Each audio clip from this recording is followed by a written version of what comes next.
Je m'appelle Patrice Maillard. Je suis formateur donc à l'AFPA de Caen. Je peux dire sur le métier de soudage, c'est un métier passionnant qui est très important dans l'industrie parce qu'on est le dernier maillon de la chaîne. Si nous on loupe les soudures, tout le travail en amont effectué par les chaudronniers, par les tuyauteurs, il faudra le reprendre. C'est un métier, alors on va dire passionnant, mais qui demande quand même certains prérequis, notamment on va dire un bon équilibre physique et mental. On peut dire que c'est un métier où il y a encore de l'emploi. Des soudeurs, on en recherche toujours. C'est un métier où on peut des fois être amené à se déplacer, que ce soit à l'outre-mer, à l'étranger.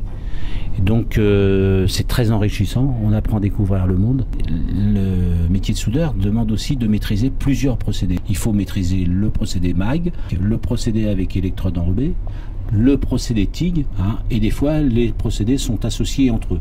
Lorsqu'on maîtrise ces trois procédés, on a, d'après des études, 74% des emplois qui sont réservés donc à ces métiers de soudeur manuel. Et c'est des métiers où on peut gagner très bien sa vie lorsqu'on atteint le haut de gamme, c'est-à-dire le haut de la pyramide en soudage. Et c'est un métier où on travaille beaucoup en intérim. Et les soudeurs qui sont très très bons, qui travaillent en intérim, ne veulent plus quitter ensuite l'intérim. Et les femmes dans la soudure?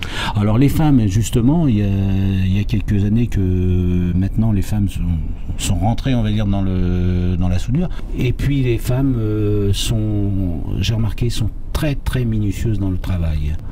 Et qu'il y a des soudeuses qui aujourd'hui nous impressionnent, et ça fait plaisir même de voir des femmes.